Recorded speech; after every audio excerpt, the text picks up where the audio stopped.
Hello students. आज वाली video में मैं जो है आपको न्यूमेरिकल्स क्वेश्चंस करवाने वाला हूँ चैप्टर नंबर 4 का, that is measurement of national income के जितने भी न्यूमेरिकल क्वेश्चंस है वी विल ट्राई जितने ज़्यादा मैं न्यूमेरिकल क्वेश्चंस सॉल्व करवा पाऊँ, और जो इम्पॉर्टेंट है, मोस्ट इम्पॉर्टेंट क्वेश्चन जो है वो मैं यहाँ पे सॉल्व कराऊंगा। तो ऑल क्वेश्चंस तो पॉसिबल नहीं है, आपके बुक के अंदर टोटल 53 क्वेश्चन है अनसॉल्व वाले, तो अनसॉल्व वाले मैं करवा रहा हूँ। साथ साथ में इलिस्ट्रेशंस भी होंगे 50-60, तो इलिस्ट्रेशंस तो आप घर पे कर लेना, जो संदीप गर्ग सर की बुक के अंदर जो एग्जांपल्स और इलिस्ट्रेशंस दिए हुए हैं सॉल्व वाले, वो अनसॉल्व वाले मैं यहाँ पे आपको सॉल्व करा रहा हूँ। तो from all 3 methods, previous lectures के अंदर हम लोगों ने इसके सारे कंसेप्ट जो हैं पॉइंट नंबर 1 से लेकर 9 तक हमने ऑलरेडी रिवाइज़ कर लिया था। और जैसा कि मैंने आपको बताया था कि नेक्स्ट वीडियो में जो है हम सिर्फ और सिर्फ न्यूमेरिकल क्वेश्चंस करेंगे, दैट इज़ पॉइंट नंबर 10 वाला जो है न्यूमेरिकल क्वेश्चंस। तो आइए यहाँ पे स्टार्ट करते हैं। और जिन लोगों को फार्मूला वगैरह याद नहीं है प्लीज़ पुराना वाला वीडियो जाके आप वहाँ से फार्मूला कंसेप्ट वगैरह जो है आप कवर कर लोगे और रिवाइज़ कर लोगे। तो यहाँ पे आओ जी, एक बार शॉर्ट में आपको पहले तो यहाँ पे फार्मूला रिवाइज़ करा दूँ आपको क्विकली। देखो जी, point number 5, reconciliations of all 3 methods. तो जो सबसे पहला मेथड है आपका value added method, also known as output method, और इसके कई सारे नाम हैं, ऑलरेडी प्रीवियस लेक्चर्स के अंदर हम लोगों ने डिस्कस करा था।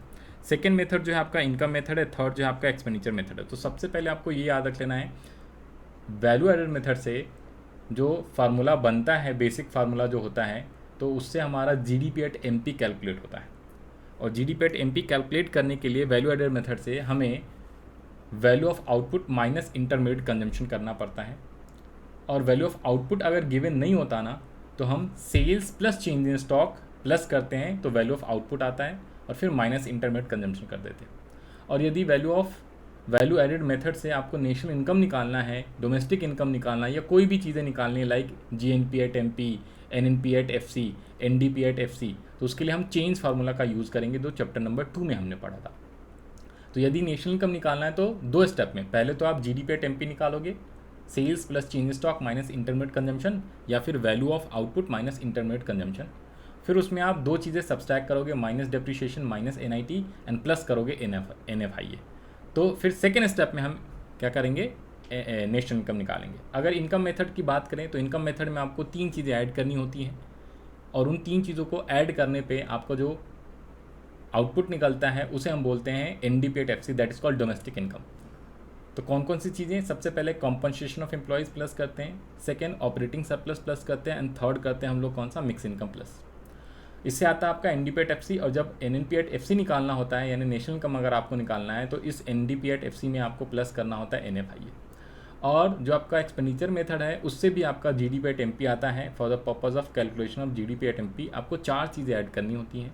Number 1 private final consumption expenditure, number 2 government final consumption expenditure, number 3 gross domestic capital formation, number 4 net export. और जब जीडीपी एट एमपी आ गया तो सेम, यदि आपको नेशनल इनकम निकालना है यानी एनएनपी एट एफसी निकालना है, तो आपको जो है डेप्रिसिएशन सब्सट्रैक्ट करना है, NIT net indirect tax subtract करना है, और प्लस करना है एनएफआईए। और ऑलवेज रिमेंबर, जब एक्सपेंडिचर मेथड के क्वेश्चंस करेंगे ना, तो ये जो ग्रॉस डोमेस्टिक कैपिटल फॉर्मेशन, ये थर्ड वाला जो आइटम, ये बड़ा ही इंपॉर्टेंट होता है, क्योंकि ज़्यादातर क्वेश्चंस के अंदर directly gross domestic capital formation आपको नहीं देगा, उसकी जगह ग्रॉस की जगह नेट दे देगा, कई बार फिक्स कैपिटल फॉर्मेशन देगा। तो उसके लिए हम कुछ प्लस माइनस करते हैं, और उसका जो ऑलरेडी मैंने ये चार्ट एक ही पेज के अंदर ये सारे फार्मूले मैंने आपको बता दिए कि किसी एक आइटम का नाम दूसरे नाम से भी जाने जाते हैं, जैसे डेप्रिसिएशन को कंजम्पशन ऑफ फिक्स कैपिटल भी बोलते हैं, ठीक है जी। कॉर्पोरेट टैक्स को corporation tax, profit tax, business tax, इस नाम से भी जानते हैं। और जो छोटे मोटे फार्मूले वो सारे मैंने एक पेज पे यहाँ पे लिख लिया है, तो अगर आपके पास नहीं, आप स्क्रीनशॉट भी ले सकते हो। और जिन लोगों को पीडीएफ नोट चाहिए वो मेरा टेलीग्राम चैनल ज्वाइन कर लो, वहाँ पर आपको अवेलेबल है ये सारे नोट्स। अब हम लोग बढ़ते हैं क्या, unsolve question of Sandeep Garg book.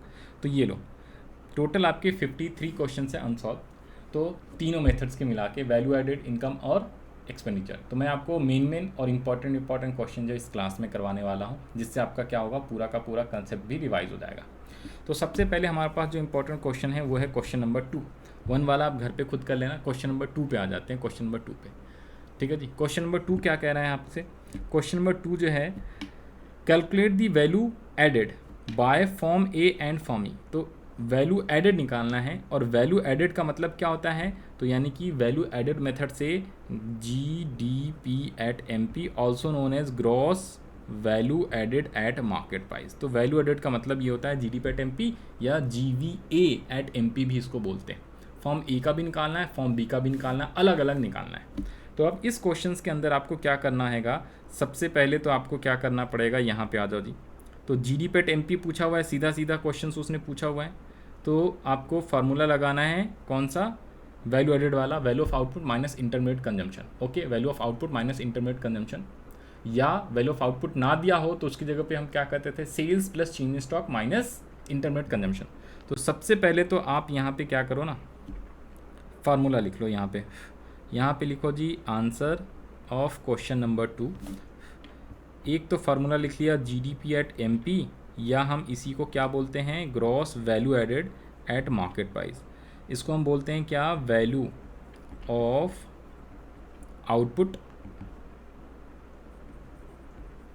Minus intermediate consumption को शॉर्ट में मैंने IC लिख दिया है।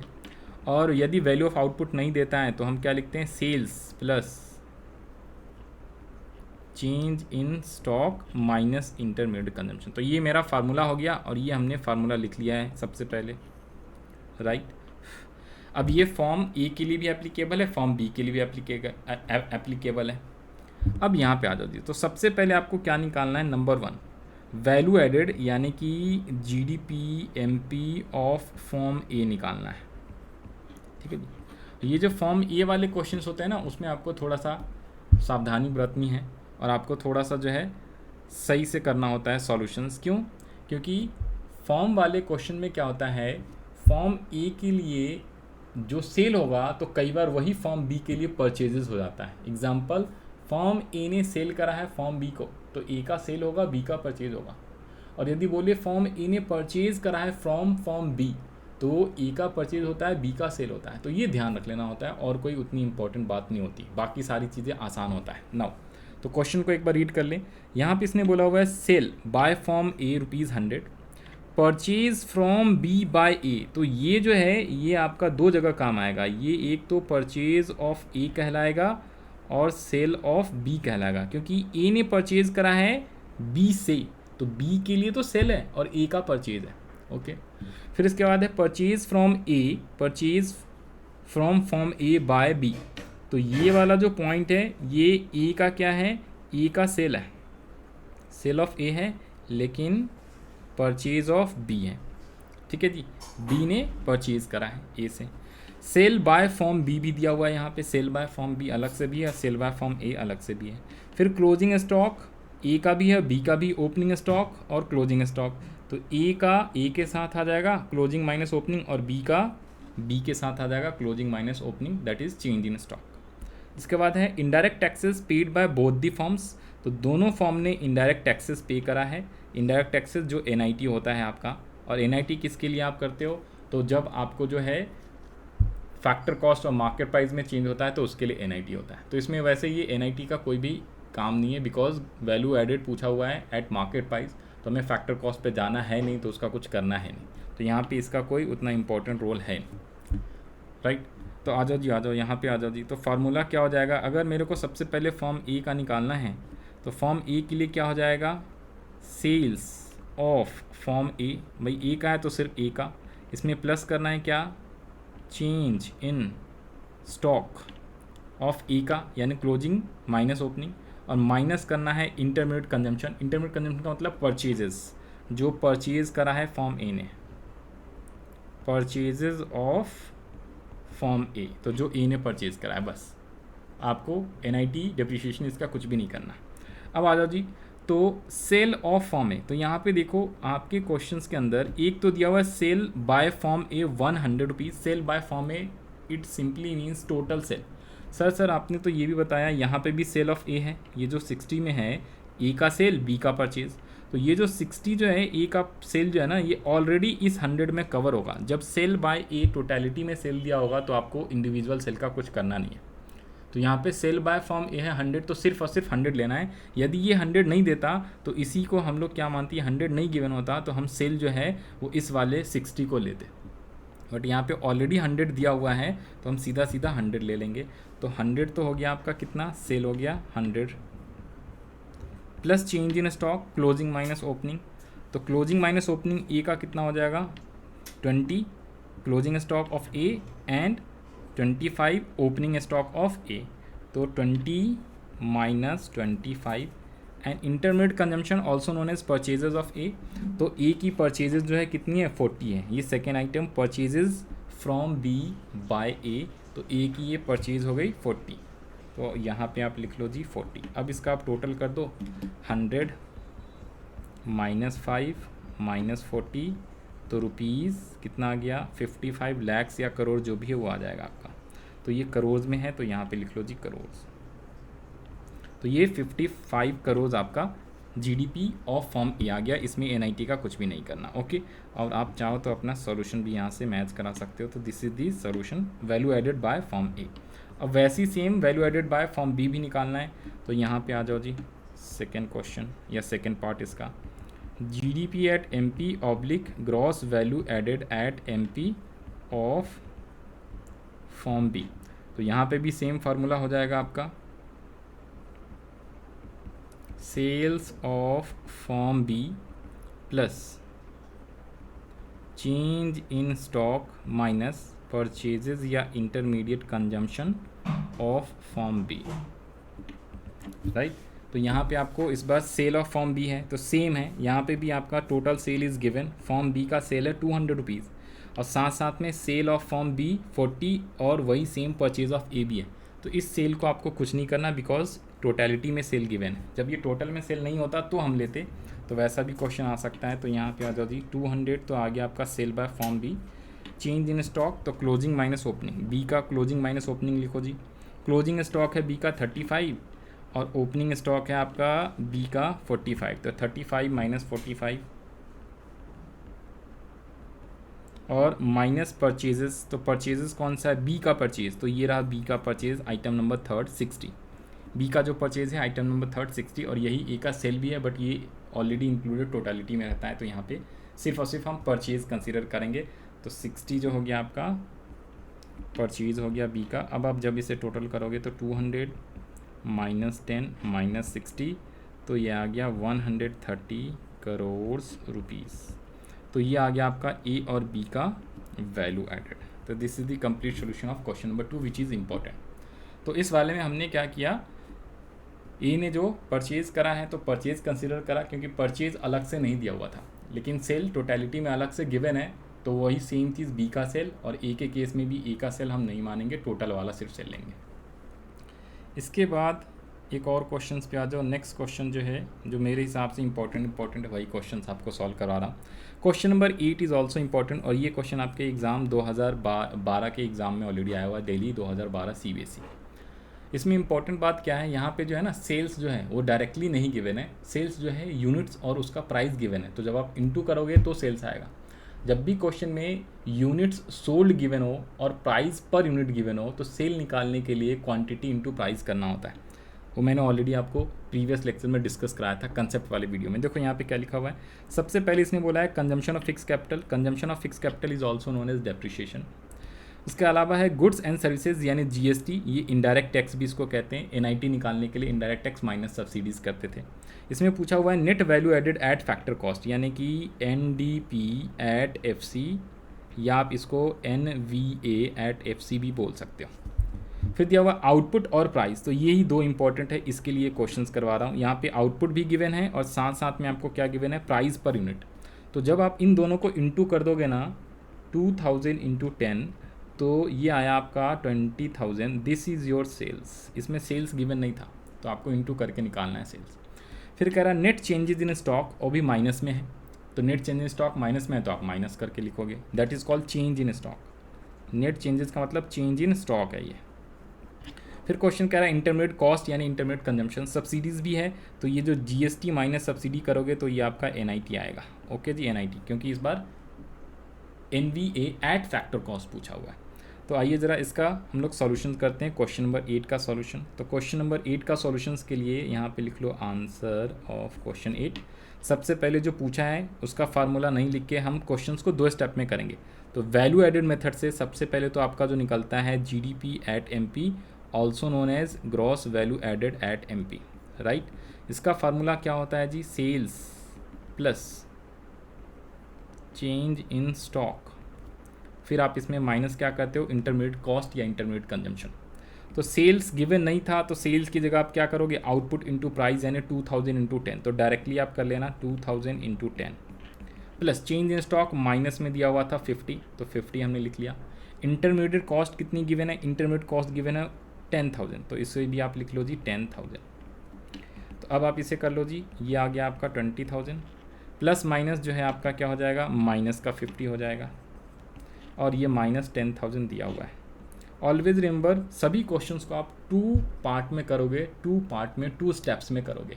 पहले स्टेप से जो फार्मूला बनता है, चाहे वो इनकम मेथड हो, एक्सपेंडिचर मेथड हो या वैल्यू एडेड मेथड हो, और फिर सेकंड में जो क्वेश्चन की रिक्वायरमेंट है चेंज फार्मूला यूज़ करके, जो मैंने आपको सिखाया हुआ है। तो 20,000 में माइनस कर दिया 10,000, तो 9,950 आया, ये आया अभी G D P at M P. Now second step में आपको निकालना है क्या, जो क्वेश्चन की रिक्वायरमेंट है N D P at F C. तो N D P at F C निकालना है आपको, तो N D P at F C पे आ जाओ जी। तो यहाँ लिखो N D P at F C, also known as N V A at F C, net value added at factor cost.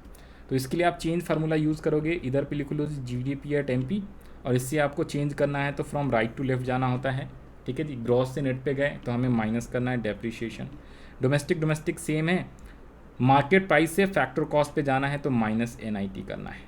तो ये चीज़ें मैंने आपको चैप्टर नंबर 2 यानी लेक्चर नंबर 2 में ऑलरेडी सिखाया हुआ है, सब चीज़ें एक्सप्लेन की हुई हैं।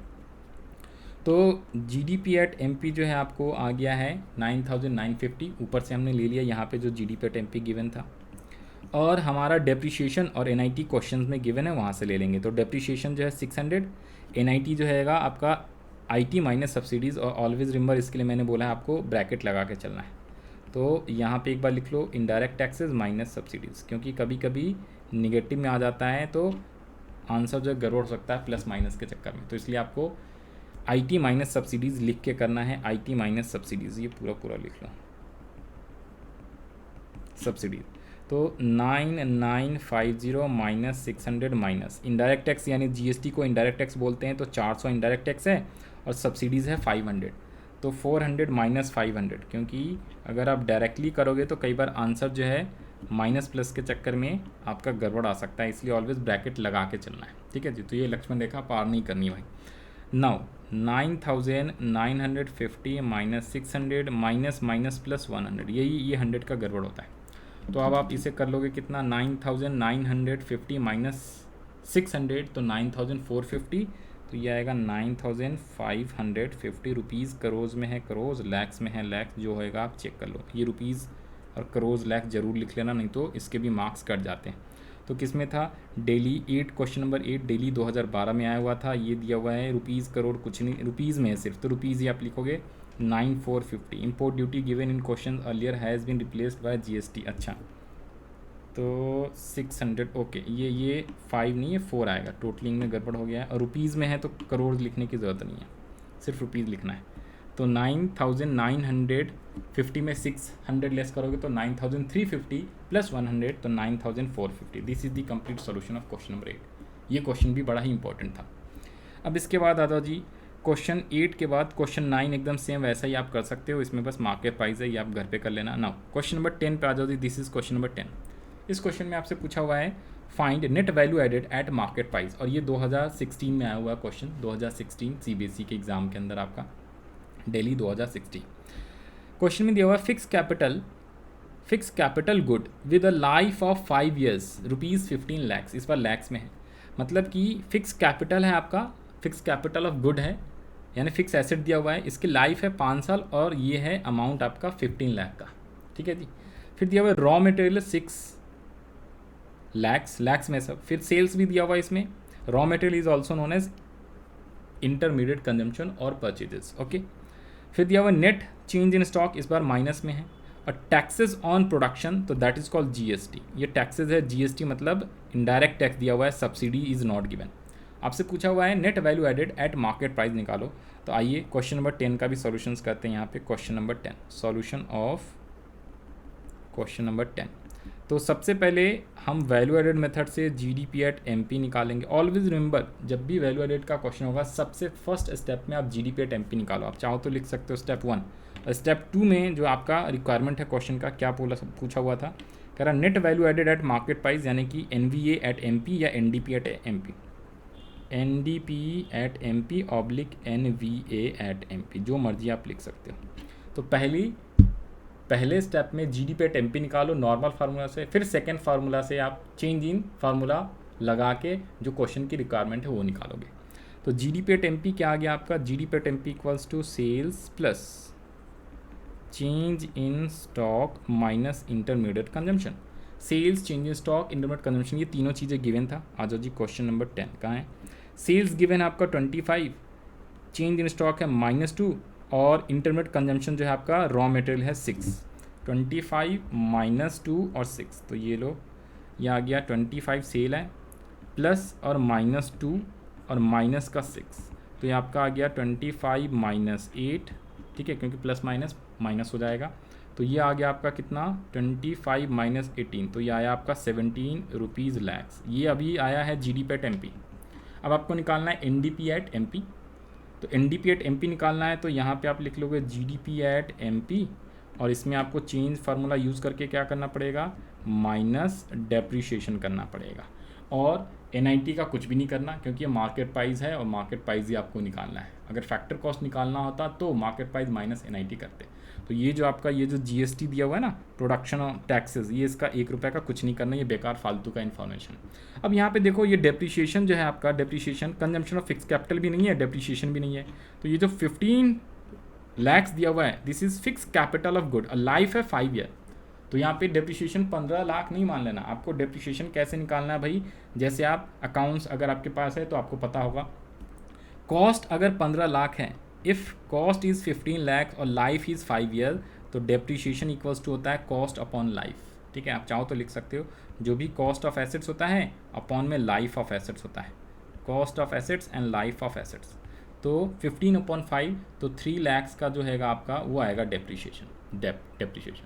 तो यहाँ पे आप 17 माइनस 3 लैक्स कर दोगे तो ₹14 लैक्स का आपका क्या आ जाएगा, ये आ जाएगा आपका फाइनल आंसर। ठीक है जी, that is NDP at FC. तो ये हमने वर्किंग में निकाला, डेप्रीशिएशन कैसे निकाला। तो ये है आपका complete solution of question number 10। I hope आपको ये सारी चीज़ें समझ में आ गया होगा। तो ये क्वेश्चन काफ़ी इंपॉर्टेंट था। ये आया हुआ था क्वेश्चन कब, 2016 में आया था क्वेश्चन नंबर 10। तो ये भी आप करके जाना। ओके, अब इसके बाद हम लोग बढ़ते हैं क्या, ये सारे क्वेश्चन है, ये वैसे उतना ज़्यादा खास आया नहीं है कभी भी, बट जो मैंने लेक्चर नंबर 2 करवाया था, लेक्चर नंबर 2 करवाया था सेकेंड वाला, उसके अंदर इस टाइप के क्वेश्चंस मैंने आपको करवाए हैं। एक काम करता हूँ, चलो एक क्वेश्चन इसमें से भी आपको करा देता हूँ। तो लास्ट वाला क्वेश्चन लो, ये 15 आ जाओ जी, 15, बाकी आप कर लोगे इसी टाइप के सारे क्वेश्चन।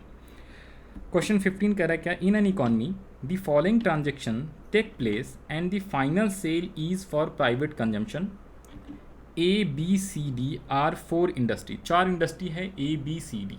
अब ऐसा मान लेना, ए कोई एक पर्सन है, बी सी डी जो आपने डबल काउंटिंग वाला प्रॉब्लम वाला जो कंसेप्ट करवाया था ना, ए होता था क्या आपका, ए फार्मर है कोई, बी क्या है आपका मिलर है, फिर सी क्या है फ्लोर वाला पर्सन है और डी कस्टमर है। तो उस टाइप के ये क्वेश्चन है, उसी पे बेस्ड है। वैल्यू एडेड निकालने को पूछेगा इसमें।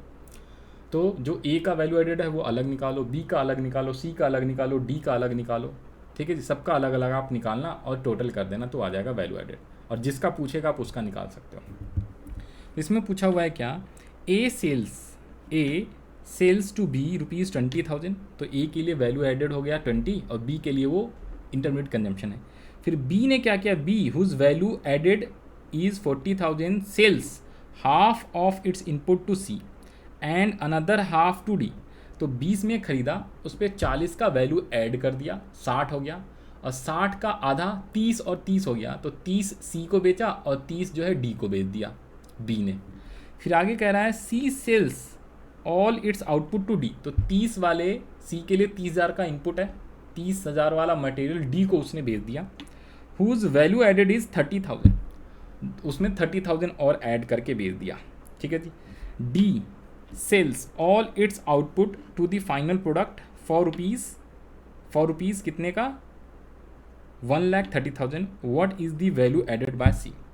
अब इसमें आपको ये ध्यान रख लेना है जो वैल्यू एडेड ऑफ सी है, ठीक है जी, वो सिर्फ और सिर्फ वही निकालना है। तो इसने क्या किया है, सेल किया है हाफ ऑफ प्रोडक्ट टू सी। इसमें जो है ना क्वेश्चन 40 की जगह 30,000 आना चाहिए आंसर। इस वाले में दिक्कत है, बाकी सब में हाँ इस वाले में दिक्कत है। अब देखो यहाँ पे क्या बोला, ए ने सेल किया बी को 20,000 में, बी हुज वैल्यू एडेड, यहाँ पे सिंपल है, हुज वैल्यू एडेड जो है 30,000। इसने बोला ना C sell all its output to D and whose value added is 30,000। तो सीधा सीधा आप आंसर यहाँ से भी आप ले सकते हो, ये वैल्यू एडेड 30 ही आना चाहिए, ना कि 40 आना चाहिए। ओके, तो सी का सिर्फ पूछा हुआ है, तो डायरेक्टली इसका आंसर थोड़ा सा गड़बड़ है। बाकी का आप निकालोगे तो आ जाएगा आंसर बाकी के क्वेश्चंस के लिए। चलो एक क्वेश्चन और आपको करा दें, 13, ये लो।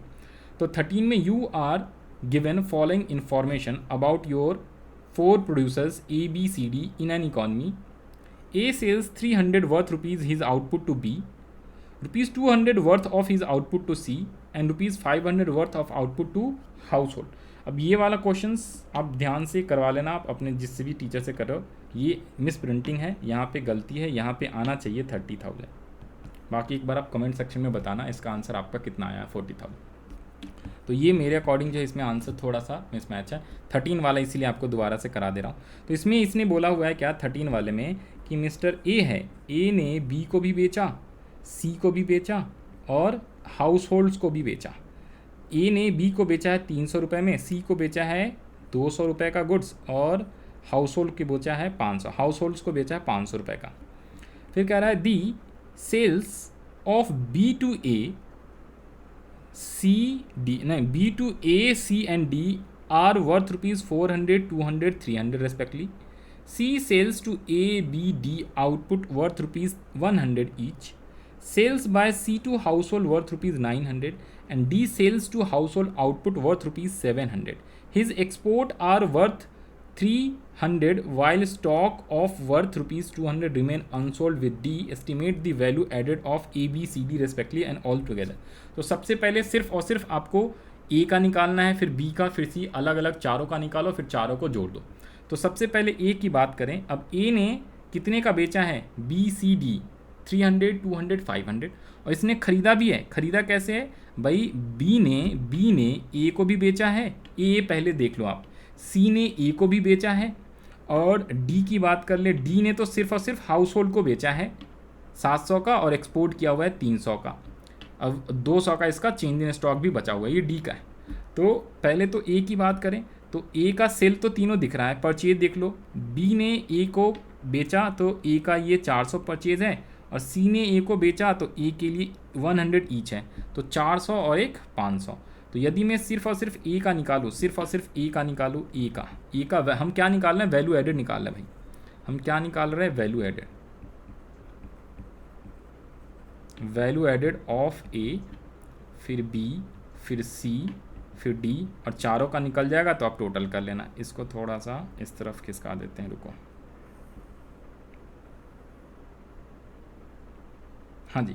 तो ए बी सी डी का आ जाएगा। तो सबसे पहले ए ने तो बेचा है 300 प्लस 200 प्लस 500, तो ये इसका प्लस हो गया जो बेचा है, माइनस किस किस से ख़रीदा है, तो 400 बी से और 100 जो ख़रीदा है सी से, तो इसका आ गया कितना 500, 1000 माइनस 500, तो 500 तो आ गया वैल्यू एडेड ऑफ ए। इसको थोड़ा सा और माइनस इधर पे कर दो भाई। तो ये तो आ गया ए का वैल्यू एडेड। ओके, ए का वैल्यू एडेड आ गया आपका 500 रुपीज़, ये 5000 नहीं, ये 500। वैसे आप बी का, सी का और डी का निकाल लोगे। तो बी की बात कर लें, बी का, तो बी ने सेल किसको किसको करा है, पहले तो सिर्फ और सिर्फ बी का चेक करो। तो बी ने बेचा है ए सी डी 400, 200, 300, तो बी का सेल हो गया 400 प्लस 200 प्लस 300। तो ये लिख लो जी टोटल सेल। बी का सेल कितना है, 400 प्लस 200 प्लस 300, ये टोटल सेल हो गया माइनस। अब बी ने ख़रीदा किस किस से है ये चेक कर लो। तो बी ने ए से ख़रीदा था 300 रुपये का, और भी कुछ ख़रीदा है क्या, सी ने भी बी को बेचा है तो बी ने सी से ख़रीदा होगा, आप ऐसे समझना 100 का, 100 तो सी से ख़रीदा बी ने परचेज़ करा, और ए से कितने का परचेज़ करा है, ए से करा है परचेज़ 200 का, तो 100 और 200, तो यहाँ पे लिख लो 100 और 200 बी ने परचेज़ करा है। ओके, तो ये इसकी हो गई वैल्यू एडेड कितने, 4 + 2 6 + 3 9 9 - 3, तो 600 हो गया ये वी का वैल्यू एडेड। इसके बाद हम बात करते हैं किसका, 4 + 6 6 + 3 9 9 - 3, और भी कुछ है क्या, sales by C to household 900 D by household. हाँ जी, एक सेकंड देखने दो। ओके, बी ए से 300 का परचेज़ किया है, ना कि 200 का, 300 का, तो ये आ गया 500। यहाँ पे चेंज कर लेना भाई, सी से बी परचेज़ कर रहा है 100 का और ए से 300 का परचेज़ कर रहा है बी, तो ये इसकी इनपुट हो गई इनडायरेक्ट मटेरियल, मतलब कि sales minus plus change in stock. Change in stock है नहीं, ये लो फार्मूला वही है वैल्यू एडेड का, change stock minus intermediate consumption. तो चेंज स्टॉक ए का कुछ नहीं है, बी का कुछ नहीं है, सिर्फ डी का है, सी का भी कुछ नहीं। अब सी के हिसाब से सोचो, सी ने सबसे पहले सेल किसको किसको करा है वो चेक करो, सी ने किसको किसको बेचा, तो सी ने sales by C to household worth ₹900, C ने सिर्फ और सिर्फ 900 का सेल करा है किसको, डी को। आगे कह रहा C sells A B D output worth ₹100 each, और सी ने ए को भी बेचा, बी को भी बेचा और डी को भी 100 रुपये ईच, तो 300 हो गया, तीनों को सी ने बेचा प्लस 900 रुपये हाउस होल्ड को भी बेचा। तो यहाँ पे आप लिख लो सी का जो सेल है 900 तो हाउस होल्ड को और 100 रुपये ईच बेचा है तीनों को, तो 300 हो गया, माइनस इसकी इंटरमीडिएट परचेजेस कितनी है, तो सी की परचेज चेक करो, सी ने किस किस से ख़रीदा है, तो ए से भी ख़रीदा है सी ने बी से भी ख़रीदा है, तो बी से कितने का ख़रीदा है 200 का, और ए से कितने का ख़रीदा है, ए से जो ख़रीदा है यहाँ पे कहाँ पे, ए ने बेचा 300 बी को और 200, तो 200 200 200 400 हो गया, 200 200 400 हो गया, तो 200 + 200 ये 400 ख़रीदा है। ओके, और चेक कर लो जी, और भी तो कुछ नहीं छूट गया। हाँ जी, इसके अलावा डी ने सेल किया दिस एंड दिस, तो यहाँ पे और तो कुछ नहीं है ना, बी ने बेचा है ए को सी को, सही से इसमें थोड़ा अमाउंट अलग अलग एक ही सेंटेंस वाइज दिया ना, इसलिए गड़बड़। तो सी का परचेज 200 आ गया बी से, और यहाँ पे जो है 300 200 जो है ए से ख़रीदा 400, सी सेल्स ए बी सी, तो ये 300 रुपये तो हो गया, और सी ने हाउस होल्ड को बेचा तो 1200, ठीक है। तो 1200 - 400, तो ये आ गया आपका 800। फिर अब डी की बात कर लो, डी ने क्या किया है, D sale households output worth ₹700 and his export 300, तो एक्सपोर्ट और हाउस होल्ड का दोनों का लेंगे, तो डी का सेल है और साथ में रिमेनिंग स्टॉक भी है 200 का, तो आप यहाँ पे लिख लोगे 700 रुपये तो उसने हाउस होल्ड के बेचा और 300 इसका एक्सपोर्ट है, प्लस 200 रुपये का क्लोजिंग स्टॉक है, ठीक है, चेंज इन स्टॉक, और माइनस आप कर लोगे इसकी indirect cost, inputted cost, intermediate consumption या परचेजेस। तो डी ने किससे किससे ख़रीदा है, और यू कैन सिंपली से डी को किस किस ने बेचा है, तो ए ने डी को जो सेल करा है, ए ने डी को सेल करा है कितने रुपीज़ का, ए ने डी को कुछ भी सेल नहीं करा है।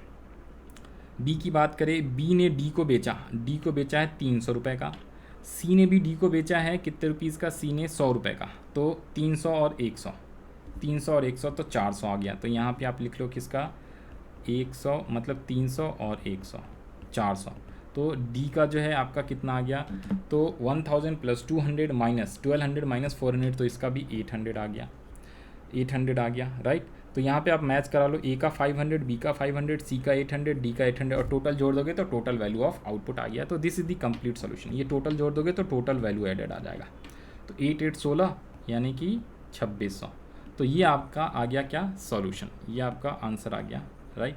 तो ये है क्वेश्चन नंबर 13 का आंसर। और 15 का जो मैंने बता दिया आपको, 15 का कुछ मिस प्रिंटिंग है, ये 40 की जगह 30 होना चाहिए, राइट। अब हम लोग बढ़ते हैं क्या, ये वैल्यू एडेड के मैंने क्वेश्चंस करा दिए जो इंपॉर्टेंट था। अब हम लोग बढ़ते हैं क्या इनकम मेथड वाले क्वेश्चन में आ जाओ जी, जो इंपॉर्टेंट सवाल है। सबसे पहले क्वेश्चन नंबर 20 पे आ जाओ जी। ये आया हुआ है 2013 के ऑल इंडिया एग्जाम में, CBSE all India exam.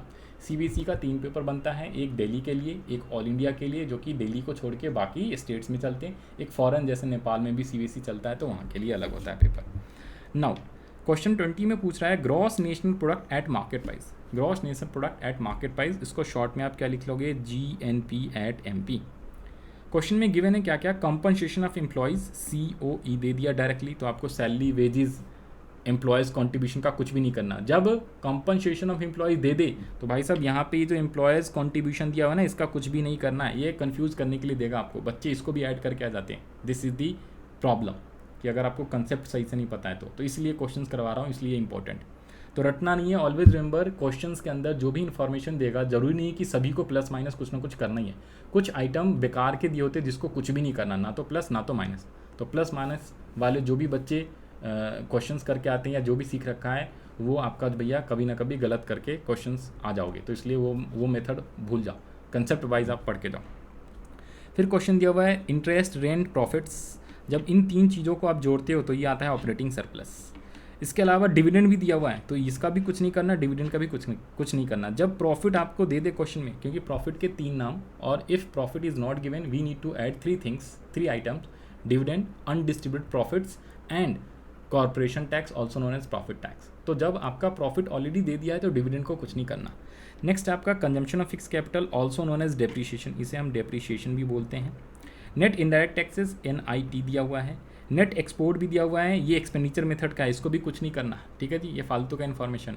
Net factor income to abroad, अब यहाँ पे ध्यान रख लेना है टू अब्रॉड है, टू बाय नहीं है, तो यहाँ पे साइन चेंज करना होता है, इसलिए क्वेश्चन बहुत important. And mix income is given, mix income of self employed is already given. तो आपको क्या करना है, फार्मूला कैसे बनाना है, यहाँ पे आ जाओ जी। क्वेश्चन नंबर 20 का सॉल्यूशन यहाँ पे लिखो। सबसे पहले यहाँ पे लिखना सॉल्यूशन ऑफ क्वेश्चन 20। तो सबसे पहले ऑलवेज रिमेंबर जितने भी क्वेश्चंस हैं 2 स्टेप में करना है, चाहे वो इनकम मेथड का हो, चाहे वो वैल्यू एडेड मेथड से हो, चाहे वो एक्सपेंडिचर मेथड से हो। मैंने आपको जो कंसेप्ट करवाया है 2 स्टेप्स के अकॉर्डिंग। तो सबसे पहले इनकम मेथड का जो फार्मूला होता है उससे निकलता क्या है, NDPAT-FC। तो पहले आप NDPAT-FC निकालो, फिर चेंज फार्मूला यूज़ करके क्वेश्चन में जो पूछा हुआ है GNP-MP तो वो निकालोगे। तो NDPAT-FC के लिए आपको compensation of employees plus operating surplus plus mix income करना होता है। कंपनसेशन ऑफ एम्प्लॉयज़ तो डायरेक्टली गिवन है, लेकिन ऑपरेटिंग सरप्लस नहीं है, तो इसके लिए आप क्या करोगे, profit plus interest plus rent and royalty PIR, ठीक है जी, और मिक्स इनकम। तो अब इसमें आप वैल्यू पुट कर लो। कंपनसेशन ऑफ एम्प्लॉयज़ 2000 गिवन है, कॉम्पनसेशन ऑफ एम्प्लॉयज़ कितना गिवन है सर 2000 गिवन है क्वेश्चन में, तो 2000 प्लस प्रॉफिट्स कितनी गिवन है सर, प्रॉफिट 800 प्लस इंटरेस्ट कितना गिवन है 500 plus in rent and royalty, royalty है नहीं सिर्फ रेंट है 700 एंड लास्ट में 1500 मिक्स इनकम दिया हुआ है। तो जब आप इन सबको ऐड कर दोगे तो कितना आएगा, ये आ गया आपका ऑपरेटिंग सरप्लस। अलग से ऐड करना, अलग से ऐड करके भी दिखा सकते हो। 15 प्लस 5 2000 2004 और 5500 रुपीज़, लैक्स में है लैक्स, करोज़ में है तो करोज़। ओके, तो ये तो आ गया आपका NDPAT-FC। अब ये क्वेश्चन खत्म नहीं होगा, अब सेकेंड स्टेप में आपको क्या करना है, जो क्वेश्चन की रिक्वायरमेंट है GNP@MP, तो चेंज फार्मूला यूज़ करो और GNP@MP निकालो। We have NDPAT-FC। अब NDPAT-FC हमें GNP@MP निकालना है, तो नेट से ग्रॉस पे जाते हैं, तो आप क्या करते हो, प्लस डेप्रीशिएशन प्लस करते हैं। कई बार डेप्रीशिएशन माइनस भी होता है, कई बार प्लस भी होता है। ये कौन सा कंसेप्ट है, ये आपको चैप्टर नंबर 2 में कंसेप्ट बताया हुआ है, जिसके अंदर हमें पढ़ना था हाँ जी, national income and related aggregate. Chapter number 2 नहीं, 3 में, also known as change formula जो मैं बोल रहा हूँ, चैप्टर 3 में पढ़ना था आपको। तो नेट से ग्रॉस पे जाते हैं प्लस करते हैं, अगर ग्रॉस से नेट पे जाते हैं तो माइनस करते हैं डेप्रीशिएशन को। फिर है डोमेस्टिक से नेशनल, तो डोमेस्टिक से नेशनल NFIA, और फैक्टर कॉस्ट से मार्केट प्राइस पे जाते हैं तो हमें प्लस करना होता है NIT। अगर मार्केट प्राइस से फैक्टर कॉस्ट पे आते हैं तो माइनस करना होता है, राइट। अब इसमें वैल्यू लिख लो जी। तो NDPAT-FC तो 5500 आ ही गया है ऊपर। डेप्रीशिएशन को प्लस करना है, डेप्रीशिएशन कितना गिवन है, डेप्रीशिएशन चेक करो। Compensation of consumption of fix capital को डेप्रीशिएशन बोलते हैं, 100 डेप्रीशिएशन है। NIT इज़ गिवन ऑलरेडी 250, और नेट फैक्टर इनकम 2 अब्रॉड है, हमें फ्रॉम के अकॉर्डिंग फार्मूला लिखा है, 2 अब्रॉड होगा तो साइन चेंज कर देना है। तो डेप्रीशिएशन तो पहले लिख लो 100 रुपये, फिर NIT है कितने 250, लेकिन नेट फैक्टर इनकम को ये साइन जो है मैं माइनस कर दूंगा, बिकॉज यहाँ पे प्लस करना है NFIA, net factor income from abroad plus करते हैं, लेकिन जब क्वेश्चन में नेट फैक्टर इनकम 2 अब्रॉड है, ये इंपॉर्टेंट है इसलिए समझा रहा हूँ, दोबारा समझ लो। जब क्वेश्चन में 2 अब्रॉड दिया हुआ है, नेट फैक्टर इनकम 2 अब्रॉड, तो जहाँ पे ये प्लस करना था इस साइन को ही बदल देंगे माइनस, और जो आइटम है आइटम 150 लिख देंगे। अगर यहाँ पे नेट फैक्टर इनकम 2 अब्रॉड -50 देता, -50, तो भी हम यहाँ पे साइन चेंज करते और ब्रैकेट में -50 लिखते, तो ये बात ध्यान रख लेना है आपको। ओके, तो यहाँ पे हमने माइनस साइन चेंज कर दिया और 150 लिख लिया है। अब आपका जो सॉल्यूशन है वो करेक्ट आ जाएगा। आप टोटल आप कर लो इसको, 55 प्लस 100 माइनस 150 प्लस 250, तो 5700 फाइनल आंसर आ जाएगा करोड़। आप ये प्लस माइनस कर लेना, आपका आंसर आ जाएगा। तो this is the complete solution of question number 20। तो 20 वाला क्वेश्चन भी बहुत ही ज़्यादा इंपॉर्टेंट था। जो भी इंपॉर्टेंट सवाल है अनसॉल्व वाले, वो मैं क्वेश्चंस क्लास के अंदर कवर कर रहा हूँ। बाकी आसान है, आप प्रैक्टिस कर लेना। जो क्वेश्चंस स्टिल आपके अगर कोई डाउट है, कोई क्वेश्चन नहीं सॉल्व हो रहा है, ये आपका ये सारे क्वेश्चन संजीव गर्ग सर की बुक के अंदर मिल जाएगा। या कोई अदर बुक से आपके पास कोई सॉल्यूशन है, जैसे टी आर जैन सर की बुक का कोई क्वेश्चन है, गीता प्रकाशन वाली बुक का कोई क्वेश्चन सॉल्व नहीं हो पा रहा है, या कोई आपके जो है सैम्पल पेपर के कोई क्वेश्चन सॉल्व नहीं हो रहा है, तो आप उसको जो है मेरे को इंस्टाग्राम पे DM कर सकते हो, ठीक है जी। या व्हाट्सअप नंबर ऊपर में मैंने दिया हुआ है वहाँ पे, तो उस वाले पे आप व्हाट्सअप कर देना, मैं उसका सॉल्यूशंस आपको करा दूँगा, एक्सप्लेन कर दूँगा। अब आते हैं हम लोग क्वेश्चन नंबर 23 पे। This question is also important, this question is also important. इस क्वेश्चन में आपसे पूछा हुआ है ऑपरेटिंग सरप्लस कैलकुलेट करने को, OS। इस बार आपसे ना तो डोमेस्टिक इनकम पूछा है, ना नेशनल इनकम, ऑपरेटिंग सरप्लस पूछा है। तो क्वेश्चन को रीड कर लो। सबसे पहले दिया हुआ है bonus to employees, mix income दिया हुआ है, प्रॉफिट दिया हुआ है, डिविडेंड। फिर से ये डिविडेंड दिया हुआ है। जब प्रॉफिट गिवन है तो डिविडेंड, कॉर्पोरेट टैक्स, इसका कुछ भी नहीं करना। We have already given profit, ठीक है जी। तो डिविडेंड एंड कॉर्पोरेशन टैक्स को कुछ भी नहीं करना, क्योंकि प्रॉफिट का 3 पार्ट होता है ना, डिविडेंड, कॉर्पोरेशन टैक्स और प्लस अनडिस्ट्रीब्यूटेड प्रॉफिट या रिटेन अर्निंग्स भी उसको बोलते हैं।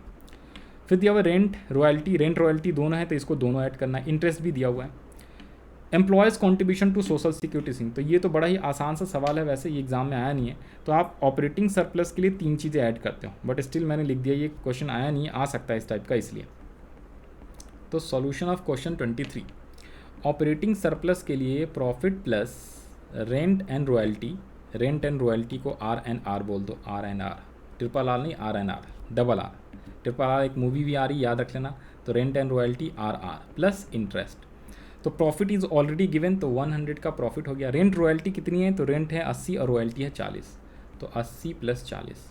और इंटरेस्ट कितना गिवन है, 130। बाकी सारी इन्फॉर्मेशन बेकार है, बाकी को कुछ भी नहीं करना है आपको। अब टोटल कर दो तो आपका आंसर आ जाएगा 100 प्लस, ये सही से लिख लो भाई, 40 प्लस 130, तो 100 प्लस 80, 180 प्लस 40, 220 प्लस 130, तो 350 रुपीज़, लैक्स, करोड़, जो भी है आप लिख लेना, करोड़ है।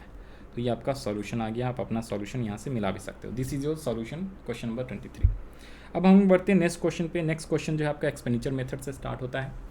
तो हमने वैल्यू एडेड मेथड के भी क्वेश्चन कर लिए, इनकम मेथड के भी कर लिए क्वेश्चंस, और हम एक्सपेंडिचर मेथड पे आ रहे हैं। फिर कुछ मिसलेनियस क्वेश्चन भी करेंगे, जो इंपॉर्टेंट है वही करवा रहा हूँ ना। क्वेश्चन नंबर 27, क्वेश्चन 27 कह रहा है कैलकुलेट GNP एट MP, और एक्सपेंडिचर मेथड है, तो सीधा सीधा आपको एक्सपेंडिचर मेथड वाला फार्मूला लगाना है। एक्सपेंडिचर मेथड से याद रख लो, जब 4 चीज़ें ऐड करते हैं तो GDP एट MP आता है। कौन कौन सी चीज़ें, private final consumption expenditure, government final consumption expenditure, gross domestic capital formation plus net export. तो इसमें बताया हुआ आपको क्या, पर्सनल कंजम्पशन एक्सपेंडिचर, इसे ही हम प्राइवेट फाइनल कंजम्पशन एक्सपेंडिचर भी बोलते हैं। गवर्नमेंट कंजम्पशन एक्सपेंडिचर है, ग्रॉस डोमेस्टिक फिक्स कैपिटल। अब इसमें इंपॉर्टेंट बात क्या है, यहाँ पे जो फिक्स लिखा हुआ है, हमें ऐड करना होता है gross domestic capital formation, but यहाँ पे फिक्स दिया हुआ है। जब भी फिक्स्ड कैपिटल फॉर्मेशन देगा तो आपको चेंज इन स्टॉक ऐड करना होता है, ये याद रख लेना। ये फार्मूला आपको बताया हुआ है पिछली क्लास के अंदर। अब आगे लिखा हुआ है क्या, import of goods and services, that is simply import, ये आपका इम्पोर्ट दिया हुआ है। फिर कह रहा है net factor income from abroad, NFIA। Subsidies दिया हुआ है। फॉल इन स्टॉक का मतलब है ये चेंज इन स्टॉक है, और ये निगेटिव में होएगा। फॉल का मतलब डिक्रीज़ होता है, डिक्रीज़ बोले या फॉल बोले तो निगेटिव। फिर export of goods and services, तो ये आपका इंपोर्ट एंड एक्सपोर्ट है, इससे आपका नेट एक्सपोर्ट निकलेगा, फिर डेप्रिशिएशन है और NIT भी गिवन है, राइट। तो क्वेश्चन में GNP एट MP पूछा हुआ है, तो इसका सॉल्यूशन आ जाओ। इसको भी 2 स्टेप में करेंगे। सबसे पहले क्वेश्चन 27 का सॉल्यूशन, सबसे पहले एक्सपेंडिचर मेथड से GDP एट MP निकालना है फर्स्ट स्टेप में। इसके लिए private final consumption expenditure, government final consumption expenditure, मैंने शॉर्ट में लिखा है, आपको पूरा फुल फॉर्म लिखना है। Gross domestic capital formation plus net export, okay जी, नेट एक्सपोर्ट। तो यहाँ पे आ जाओ जी। प्राइवेट फाइनल कंजम्पशन एक्सपेंडिचर दिया हुआ है 27,500, गवर्नमेंट फाइनल कंजम्पशन एक्सपेंडिचर दिया हुआ है 3,000। फिर दिया हुआ है आपका क्या, ग्रॉस कैपिटल फॉर्मेशन की जगह पे ग्रॉस फिक्स कैपिटल फॉर्मेशन है, तो एक तो 25,000 प्लस आपको ये चेंज इन स्टॉक को ऐड करना पड़ेगा। तो जब भी फिक्स कैपिटल फॉर्मेशन देता है तो आपको क्या करना होता है, gross domestic fixed capital formation plus change in stock ये ऐड करते तब आता है। और नेट एक्सपोर्ट दिया हुआ है एक्सपोर्ट माइनस इंपोर्ट, तो इसे आप लिख लो एक्सपोर्ट माइनस इंपोर्ट, राइट। ये आ गया आपका फार्मूला। तो अब इसमें और वैल्यू पुट कर लो, तो 27 + 3 तो 30,500 तो ये आ गया। अब इसमें gross domestic fix capital formation दिया हुआ है 2,500 और ये 300 है, बट इस 300 को माइनस करना है क्योंकि फॉल है, तो फॉल का मतलब चेंज इन स्टॉक जो है नेगेटिव में। एक्सपोर्ट माइनस इंपोर्ट कितना है, तो एक्सपोर्ट 450, इंपोर्ट जो आपको दिया हुआ है 500, तो 450 - 500, 450 - 500। क्वेश्चंस आपके पास होगा ऑलरेडी, आप बुक अपने पास रखना साथ में और फिर सॉल्यूशंस करना, ठीक है जी। साथ साथ में एक्सप्लेन करा रहा हूँ मैं, जहाँ पे नहीं आए आप उसको जो है बार बार 2 बार रिपीट करके वीडियो देख लोगे तो आपको समझ में आ जाएगा, ठीक है जी। तो ये चीज़ें आ गई। अब इसको आप टोटल कर लो तो GDP एट MP आ जाएगा, तो 30,500 ये आ जाएगा आपका कितना 2200, और ये आ जाएगा प्लस का नहीं बल्कि माइनस का 50, और ये आ गया 30,500। तो जब इसको आप टोटल कर लोगे 30,500 + 2200 - 50, तो ये आ गया आपका 32,650 रुपीज़। करोड़ है तो करोड़, लैक्स है तो लैक्स, ओके। ये अभी आया नहीं आंसर फाइनल, हमें सेकेंड स्टेप में करना है। क्वेश्चन की रिक्वायरमेंट क्या थी, GNP एट MP, हमने निकाला है GDP एट MP। अब हमें GNP एट MP निकालना है चेंज फार्मूला यूज़ करके, तो GNP at MP = GDP at MP, और N है तो इसके लिए इसमें NFIA आपको ऐड करना पड़ेगा। ग्रॉस से ग्रॉस है, मार्केट प्राइस है, लेकिन इसमें डोमेस्टिक है, ग्रॉस डोमेस्टिक, और यहाँ पे नेशनल है, तो GNP पूछा हुआ है तो NFIA ऐड करना होता है। तो 32,650 प्लस NFIA कितना गिवन है ये चेक कर लो। यहाँ पे NFIA कितना गिवन है सर, क्वेश्चन में NFIA net factor income from abroad, तो ये आपको गिवन है पॉइंट नंबर 5 माइनस का 250। तो माइनस का 250 है तो आप यहाँ पे प्लस का तो साइन है लेकिन ब्रैकेट में आप यहाँ पे लिख लो -250, राइट। तो ये आपका आ गया 32,650 - 250, तो आ जाएगा 32,400 रुपीज़ और करोड़। तो this is the final solution. तो ऑलवेज रिमेंबर जितनी भी क्वेश्चंस है सभी क्वेश्चंस को कोई सा भी मेथड हो, इनकम हो, एक्सपेंडिचर, वैल्यू, 2 स्टेप में हम लोग करेंगे, ओके। जो मैंने आपको कंसेप्ट बताया हुआ है, कंसेप्ट के लिए आप जो है प्रीवियस वीडियोस देख सकते हो। आंसर मैं मैच करवा दूँ सर, ये रहा 42,400, राइट। अब हम लोग बढ़ते हैं नेक्स्ट क्वेश्चन जो इंपॉर्टेंट है मेरे अकॉर्डिंग, वो है आपका क्वेश्चन नंबर 30, जो कि दिल्ली 2013 में आया हुआ है आपके एग्ज़ाम में। Each and every questions are already came in your exam, ठीक है, आप यहाँ से देख सकते हो। तो उसकी इंपॉर्टेंस क्या है, इस टाइप से आपके एग्जाम में क्वेश्चन आ सकते हैं। इस क्वेश्चन में क्या पूछा हुआ है, कह रहा है फाइनल कंजम्पशन एक्सपेंडिचर जो है प्राइवेट वाला 900, प्रॉफिट गिवन है, गवर्नमेंट फाइनल कंजम्पशन एक्सपेंडिचर भी गिवन है, नेट इनडायरेक्ट टैक्सेस गिवन है, gross domestic capital formation, thank god इस बार तो sir gross domestic capital formation दे दिया है, इस बार तो डायरेक्ट दे दिया। Change in stock, net factor income from abroad, sir NFIA ही दिया है, net factor income to abroad कई बार देता है तो फ्रॉम और टू का ध्यान रख लेना, तो ये भी दे दिया। कंजम्पशन फिक्स कैपिटल डेप्रिशिएशन है, नेट इंपोर्ट, इस बार सर नेट इंपोर्ट दिया हुआ है तो इसके लिए क्वेश्चन करा रहा हूँ। क्वेश्चन में नॉर्मली नेट एक्सपोर्ट देता है या एक्सपोर्ट और इंपोर्ट देगा तो नेट एक्सपोर्ट निकालते हैं, लेकिन जब क्वेश्चन में नेट इंपोर्ट दे दे तो वहाँ पे आपको साइन बदल लेना है। नेट एक्सपोर्ट को हम प्लस करते हैं लेकिन नेट इंपोर्ट देगा तो आपको उसको माइनस करना होता है। बाकी सब इन्फॉर्मेशन गिवन है और कोई इतनी खास बात नहीं। इसके अलावा ये जो प्रॉफिट है ये बेकार सा दिया हुआ है, एक्सपेंडिचर मेथड में प्रॉफिट का कुछ करते ही नहीं भाई, ये तो इनकम मेथड में करते हैं। तो ये जानबूझ के देता है कि जो रटने वाले बच्चे होते हैं प्लस माइनस वाले, वो कुछ ना कुछ प्लस माइनस करके आते हैं तो एग्जाम में उसका आंसर गलत हो जाता है। तो आपको रटना नहीं है, कंसेप्ट वाइज करके चलना है, राइट। तो यहाँ पे आ जाओ जी। अब हमें निकालना है नेशनल इनकम, इस बार नेशनल इनकम निकालना है, इस बार बड़ा क्वेश्चन है national income NNP at FC। तो आपको इसको 2 स्टेप में करना है। तो क्वेश्चन नंबर 30 पे आ जाओ जी। क्वेश्चन नंबर 30 का सॉल्यूशंस हम लोग कर रहे हैं, ओके। तो सबसे पहले स्टेप में हम लोग क्या वही फार्मूला अपना करेंगे, GDP एट MP = 3 चीज़ें add, private final consumption expenditure, government final consumption expenditure, gross domestic capital formation और नेट एक्सपोर्ट, ओके जी, नेट एक्सपोर्ट। तो फार्मूला जरूर लिख के आना, फार्मूले के आधे नंबर होते हैं। फार्मूला फुल फॉर्म में लिख के आना, ये मैं आपको शॉर्ट में लिखा रहा हूँ, शॉर्ट लिखोगे तो आधे नंबर मिलेगा नहीं, वो भी कट जाएगा। अब आइटम लिख दो यहाँ पे फटाफट, अमाउंट लिख दो, आइटम कह रहा हूँ amount. Private final consumption expenditure जो है 900 है, गवर्नमेंट का आपका दिया हुआ है 400, तो 900 400 लिख लो जी, 900 400। ग्रॉस डोमेस्टिक कैपिटल फॉर्मेशन भी गिवन था आपको 250।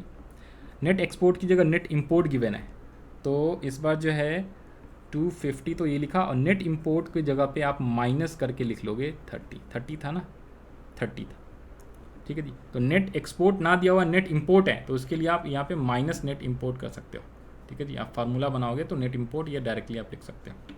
तो ये आपका आ गया कितना, 13 14 15, 13 14 15 50 माइनस 30, तो रुपीज़ 15 20 करोड़ लैक्स जिसमें भी होगा वो। अब ये क्वेश्चन सॉल्व नहीं हुआ, अब हमें निकालना है नेशनल इनकम। भैया नेशनल इनकम का मतलब होता है NNP at FC।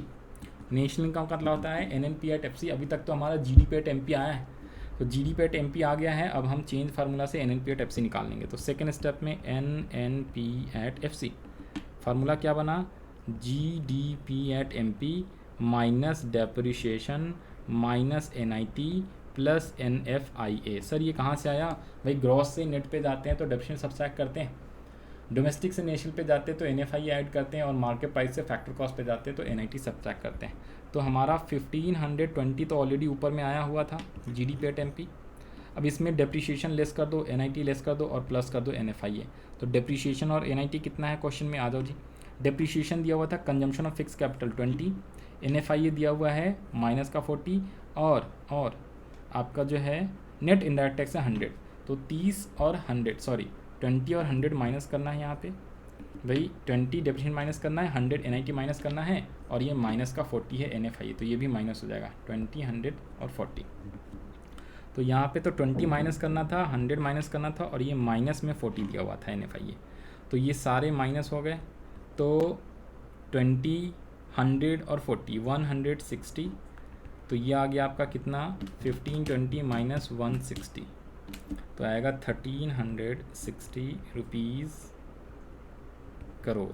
अब ये आप आंसर अपने बुक से एक बार मैच करा लो, टैली करा लो कितना है, तो 1360 crore, this is the correct solution. तो इस हिसाब से आपको 2 स्टेप में सॉल्यूशंस करना है। Always remember this is the solution of question number, कहाँ पे गया, क्वेश्चन नंबर 30। ये था आपका क्वेश्चन नंबर 30 का सॉल्यूशन, राइट, क्वेश्चन नंबर 30 का सॉल्यूशन। तो हमने तीनों मेथड के कर लिए, कुछ मिसलेनियस क्वेश्चंस भी हैं, इसके भी एक आध क्वेश्चंस करा देता हूँ जो इंपॉर्टेंट है। मिसलेनियस क्वेश्चन यहाँ से स्टार्ट होता है, इसमें आप आ जाओ मिसलेनियस में। मिसलेनियस क्वेश्चन के अंदर अब आप आसानी से कर सकते हो वैसे तो क्वेश्चन, बट एक क्वेश्चन है आपका ये वाला, ये कौन सा है, 47 नंबर है question.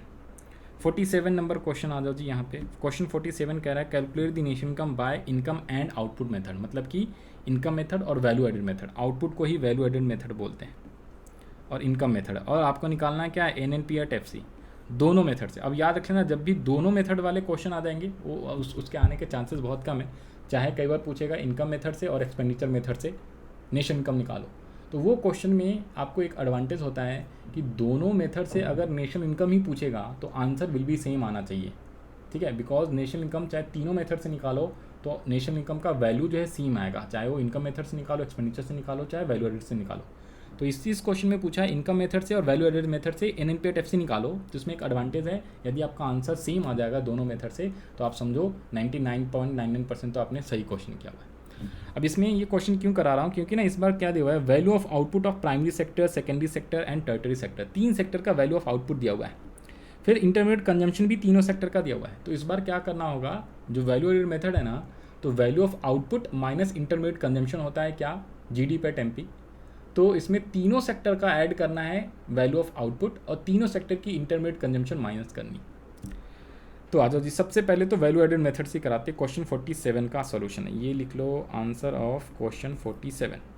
Number 1 value added method या आउटपुट मेथड, जो मर्जी आप लिख लेना, आउटपुट मेथड, ओके। तो सबसे पहले तो आप GDP at MP निकालोगे। GDP at MP का फार्मूला क्या होता है जी, value of output minus intermediate consumption. तो वैल्यू ऑफ आउटपुट किसका निकालोगे, value of output all 3 sectors का लेना पड़ेगा हमें। तो कितने सेक्टर्स हैं, 3 ही होते हैं टोटल, प्राइमरी सेकेंडरी टर्टरी। उसी को हम बोलते हैं क्या, एग्रीकल्चर सेक्टर, मैन्युफैक्चर सेक्टर और सर्विस सेक्टर, तो एक ही बात होती है। तो 1800 एंड 600, तो यहाँ पे लिख लो जी 1000 plus 800 plus 600 minus intermediate consumption कितनी कितनी दी हुई है 431, तो इसे आप माइनस कर लो 400 300 एंड 100, तो ये आपका टोटल आ गया कितना 18 प्लस 6 24 माइनस 4 3 और 1 तो 800, तो ये आपका आ गया 2000 करोड़ है करोड़, लैक्स में है लाख, रुपीज़ में है रुपये, ये आ गया जीडीपी एट एमपी। अब आपको निकालना है एनएनपी एट एफसी, तो जीडीपी एट एमपी ऑलरेडी आ गया, चेंज फार्मूला का यूज़ करो। जीडीपी एट एमपी में माइनस करना होता है डेप्रिसिएशन, माइनस करना होता है एनआईटी और एनएफआईए ऐड करना होता है। सर डेप्रिसिएशन इसलिए माइनस करते हैं क्योंकि ग्रॉस से नेट पे गए, ग्रॉस से नेट पे गया चेंज फार्मूला, डोमेस्टिक से नेशन तो जी एनएफआईए, मार्केट प्राइस से फैक्टर कॉस्ट, तो आपका आ गया क्या एनआईटी को सब्सट्रैक्ट करना है, तो ये इसके लिए हमने करा राइट। अब आ जाओ जी यहाँ पे, तो अब इसके वैल्यू पुट कर लो जी, तो जीडीपी एट एमपी तो ऑलरेडी 2000 आ गया है, डेप्रिसिएशन कितना है क्वेश्चन में चेक करो। सर डेप्रिसिएशन का दूसरा नाम कंजम्पशन ऑफ फिक्स कैपिटल, तो कंजम्पशन ऑफ फिक्स कैपिटल यहाँ पे दिया हुआ 80। एनआईटी के लिए इनडायरेक्ट टैक्स माइनस सब्सिडी करना है, तो ये दो हैं एनआईटी, ये कितना है 30 और ये है 10, तो 30 माइनस 10 करना पड़ेगा एनआईटी के लिए। और NFIA net factor income from abroad, तो चेक करो क्या एनएफआईए गिवन है। सर एनएफआईए गिवन है, net factor income from abroad 10, 2 नहीं है फ्रॉम है, याद रख लेना, कई बार 2 गिवन होता है तो 2 और फ्रॉम चेक कर लिया करना। ओके, तो डेप्रिसिएशन इज 80, एनआईटी कितना है 30 minus 10, indirect tax minus subsidies, तो आपको ये लिख के करना है, तो ये आ गया 80 माइनस 30 माइनस 10 और प्लस एनएफआईए जो है, एनएफआईए कितना दिया हुआ था, एनएफआईए गिवन है 10, तो ये आप लिख लो जी 10, तो 2000 माइनस 80 माइनस 20 और प्लस 10, तो 910, यही आया ना, एक बार टोटल सही से कर लो, तो 19 नेट 1510, ये कैसे आ गया, नेशनल इनकम 1510, हमने क्या गलती कर दिया है, ओके लेट अस चेक, 2000 ओह नहीं सही तो है, 2000 कैसे है, 1800 600 4 3386, ओके यहाँ पे गड़बड़ हो गई ना, ये 2000 नहीं ना, ये 1600, ये जीडीपी एट एमपी 1600 आया भाई, और यहाँ पे ये 2000 नहीं आएगा, ये 1600 आएगा, टोटलिंग में थोड़ा सा गड़बड़ हो गया था, तो 16 में से माइनस कर दो जी कितना, माइनस कर दो 100, तो 15 माइनस कर दो जी कितना 15 प्लस 10, तो 1510 आ गया, ये लो जी आपका आंसर। तो national income 1510 crore rupees. Okay, ये क्वेश्चन आ गया किससे, वैल्यू एडेड मेथड से। अब हमें इसी को निकालना है किससे, इनकम मेथड से, तो यहाँ पे आप लिख लो जी इनकम मेथड, और आप जो है रजिस्टर्स में नीचे बनाना इनकम मेथड। तो इनकम मेथड से फार्मूला क्या होता है सर, सबसे पहले हमें एनडीपी एट एफसी निकालना होता है। इसके लिए हमें 3 चीज़ें ऐड करनी होती है, compensation of employees, operating surplus, mix income, right. तो कॉम्पनसेशन ऑफ एम्प्लॉयज़ नहीं दिया होता है तो हम क्या करते हैं, ये लो फार्मूला याद रिवाइज करा देता हूँ, salary oblique wages plus employers की contribution to SSS plus profit plus interest plus rent and royalty and plus mix income. अब चेक कर लो क्या क्या गिवन है, उस हिसाब से लिख लो। तो सर यहाँ पे दिया हुआ है क्या, इमोल्यूमेंट्स ऑफ एम्प्लॉयज़, इसे ही हम कॉम्पनसेशन ऑफ एम्प्लॉयज़ कहते हैं। इमोल्यूमेंट ऑफ एम्प्लॉयड, जो भी एम्प्लॉयज़ को पैसे मिले, रेम्युनरेशन मिले, काम करने के बदले जो भी मिले, उसे हम कॉम्पनसेशन ऑफ एम्प्लॉयज़ बोलते हैं। इसमें नाम दूसरा दे दिया था, ठीक है जी। तो 500 आपका कॉम्पनसेशन ऑफ एम्प्लॉयज़ हो गया। रेंट दिया हुआ है कितना, rent interest and rent rates interest, यहाँ पे भी दिया हुआ है कुछ, इंटरेस्ट भी है रेंट भी है, मिक्स इनकम दिया हुआ है। प्रॉफिट इज़ नॉट गिवन, तो प्रॉफिट नहीं है तो हम ज़ीरो ले लेंगे, कोई दिक्कत वाली बात नहीं है। और यहाँ पे बताया हुआ भी है, emoluments of employees is another name of compensation of employee, तो इसने बता भी देता है, हिंट भी दे दिया था, मैंने आपको ही बता दिया। तो ऑपरेटिंग सरप्लस के लिए ये तो लिख लो पहले 500 रुपये, सर ये तो दे दिया है 500, plus profit interest and rent royalty, profit interest rent and royalty. तो यहाँ पे क्वेश्चन में इसने दिया हुआ है रेंट रेट्स एंड इंटरेस्ट 200 रुपये, फिर दिया हुआ इंटरेस्ट 50 रुपीज़, और फिर दिया हुआ है रेंट 40। प्रॉफिट नहीं है तो उसको हम नील मान लेंगे, कोई दिक्कत वाली बात नहीं है। और मिक्स इनकम है 800, तो 250 और 40, 250 और 40, और मिक्स इनकम 800, ये टोटल कितना हो गया एक बार चेक करो भाई। इसमें हाँ जी, तो ये आया 500 प्लस 300 प्लस 800, 40 तो नहीं था, 40 था ना, एक सेकेंड अमाउंट के ना इधर उधर करने से गड़बड़ हो जाता है, ये 40 है, तो 290, तो 290 प्लस 500 प्लस 800, ये आया कितना 1590, राइट 1590 आया। ये यहाँ पे कुछ गड़बड़ आ गया है, क्या गड़बड़ है अभी बता देते हैं आपको, यहाँ पे आ जाओ जी। हाँ जी, अब यहाँ पे एक चीज़ देख लेना ज़रा ध्यान से, यहाँ पे रेंट दिया हुआ है कितना 40, इंटरेस्ट कितना दिया हुआ है 50, और यहाँ पे दिया हुआ रेंट रेट्स एंड इंटरेस्ट है 200, ठीक है जी, रेंट रेट्स एंड इंटरेस्ट है 200। तो ये जो रेंट रेट्स एंड इंटरेस्ट है ना 200 आपका, ठीक है जी, ये जो 200 दिया हुआ है, तो आप क्या करोगे इस केस में, ये 40 और ये जो 50 ये ऑलरेडी इस 200 में इंक्लूडेड है, तो आपको सिर्फ और सिर्फ 200 लेना है। तो ये आपको जो है सीधा सीधा इंक्लूड करके सारी चीज़ें दे दी हैं, तो आपको यहाँ पे सीधा सीधा 200 लेना है, ना कि आपको 40 और 50 भी ऐड करना है, राइट। तो ये आपका जो आ जाएगा कितना आ जाएगा, ये आ गया आपका 1500। अब आप इसमें क्या कर लोगे, NNP@FC निकालना है, तो NDP@FC प्लस इसमें आपको सिर्फ और सिर्फ NFIA ऐड कर देना है। तो 1500 और NFIA 10 रुपीज़ था, तो रुपीज़ 1510 करोड़ आ जाएगा, और यहाँ पे भी आप करोड़ लिख लेना। तो this is the solution of question number कौन सा 47 from value added method as well as from income method, हमें नेशनल इनकम निकालना था, राइट। तो ये आपका हो गया सॉल्यूशन। तो आई होप आपको ये चीज़ें समझ में आ गया होगा, ये भी क्वेश्चंस काफ़ी इंपॉर्टेंट था, करेक्ट है। ये वैल्यू में को क्या दिया हुआ था, अलग अलग सेक्टर्स की वैल्यू ऑफ आउटपुट और